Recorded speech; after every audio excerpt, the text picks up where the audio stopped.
السلام عليكم متابعين مصر زمان. النهاردة معانا أشهر قصة حب في القرن ال19 بين ألمظ وعبد الحمولي. يلي تحب الوصال وتحسبه أمر سهل، ده شيء صعب المنال وبعيد عن كل جاهل. وإن كنت ترغب وصالي حصل شوية معارف، لأني حرارة دلالي صعبة وانت عارف. هكذا كانت تغني ألمظ لعبد الحمولي في واحدة من أشهر قصص الحب في نهاية القرن ال19. عبد الحمولي من مواليد 18 مايو سنة 1836 في قرية تابعة لمدينة منوف. في بداية مسيرته الفنية التقى عن طريق الصدفة بشاكر أفندي الحلبي، أحد حافظة الأدوار والموشحات، وقامت علاقة فنية وثيقة بين الأستاذ وتلميذه. وتلقى الحمولي على يده أصول الغناء وحقق شهرة واسعة في عالم الغناء، ثم كون تختا موسيقيا خاصا به يضم محمد عثمان والشيخ عبد الرحيم المسلوب. وعندما سمعوا الخديوي اسماعيل أعجب به وألحقه بحاشيته واصطحبوا إلى الأستانة.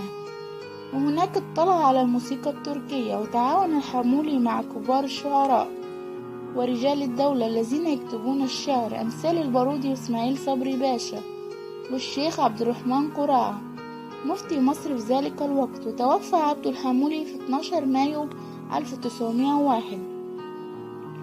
ألمظ أو الست سكينة. كانت الفنانة ألمظ اسمها الحقيقي سكينة، من مواليد الإسكندرية 1860، وأصبحت أشهر مغنية مصرية في القرن ال19 بسبب صوتها الرخيم وأدائها المميز في الغناء. عاشت في عهد الخديوي اسماعيل واحترفت الغناء بانضمامها لتخت المغنية سكنة، والتي اكتشفتها عندما كانت ألمظ تغني للعمال الذين تعمل معهم. توفى سنة 1896. الحب بين عبد الحمولي وألمظ.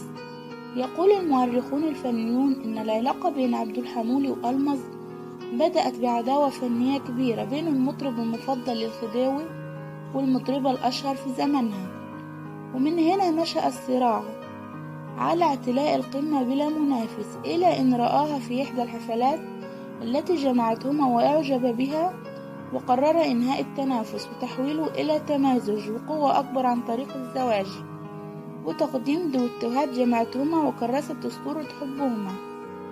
ويقول مكاوي سعيد في كتابه القاهرة وما فيها، حكايات أمكنة أزمنة، إن عبده أحب ألمظ حبا انطوت تحته نعمة من نعمات حب الولدات وحنانها على الفطيم، وتقدم للزواج منها. وكانت ألمظ الزوجة الثانية له.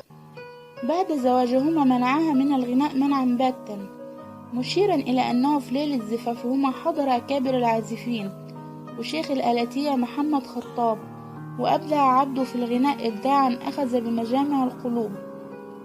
وقد حزن عبد الحمولي كثيرا على وفاة ألمظ التي ماتت قبله ب5 سنوات كاملة.